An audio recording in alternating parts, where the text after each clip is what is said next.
Cette politique d'intérêt ici va te permettre de sauver de l'argent. Si tu es au Canada avec le statut de temporaire, si tu es travailleur temporaire ou étudiant et que tu envisages déjà appliquer pour ta résidence permanente, alors cette politique d'intérêt ici va t'aider à sauver de l'argent.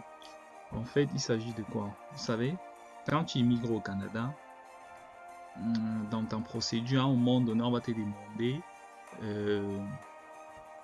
ton rapport médical.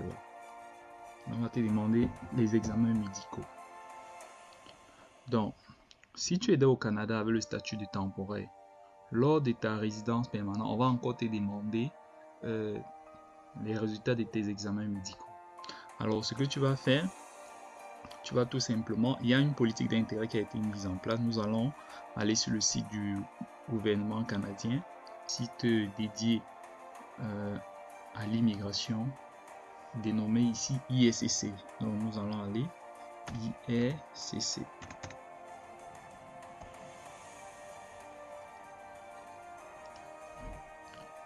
Là, je suis sur le site de l'immigration du gouvernement canadien.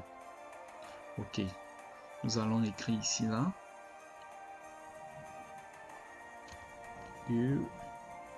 EMI. EMI, ça veut dire examen médical aux fins d'immigration. Oui, on cherche.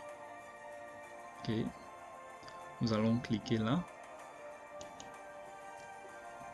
Ok, donc vous voyez, on dit examens médicaux, immigration, demandeur au Canada. Donc ça, c'est pour ceux qui sont déjà au Canada, c'est-à-dire ceux qui sont venus avec le statut de travailleur temporaire, étudiant. Et on sait que la finalité, c'est la résidence permanente. Donc, voici, on va lire ce qui est écrit. Nous avons prolongé la politique d'intérêt public temporaire pour les examens médicaux aux fins de l'immigration EMI jusqu'au 5 octobre 2029. Donc, on a prolongé cette politique-là. Cette politique-là, c'est quoi au fait? Nous allons cliquer ici pour comprendre ce que c'est. On dit ici, Ottawa, le 12 octobre 2022. Immigration, réfugiés, citoyens Canada a mis en œuvre une politique d'intérêt public qui dispense certains étrangers au Canada présentant un faible risque de soumettre un examen médical aux fins d'immigration dans le cadre de leur demande. Lorsque leur précédent EIM a expiré. Donc, on sait que l'examen médical que nous faisons pour venir au Canada a une durée de validité d'1 an. Il se trouve donc que, passé ces 1 an, et si on doit faire une autre demande, on serait comme contraint de faire un autre examen médical. Ça, c'était avant.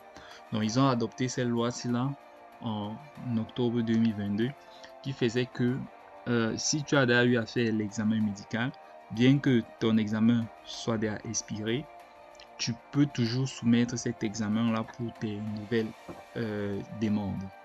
Donc, c'est ça qu'ils ont dit ici, qui dispense, c'est-à-dire qui fait que tu n'auras plus besoin de présenter cet examen. Donc, ce que tu vas faire tout simplement, c'est d'indiquer ton numéro d'identificateur.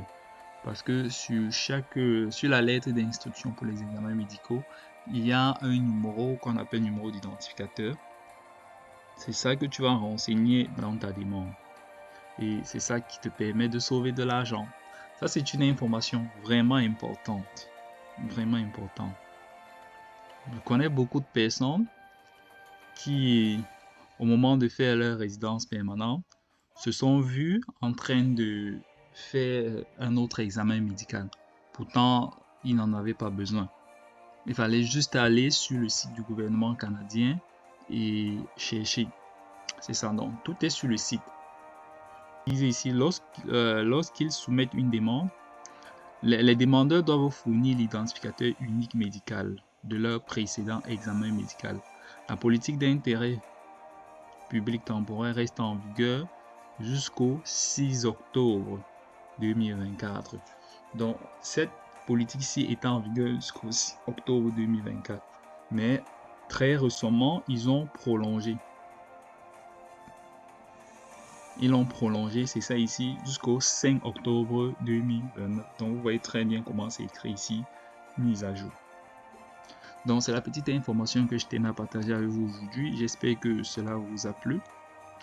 Alors, on se dit à bientôt pour une nouvelle vidéo. Ciao.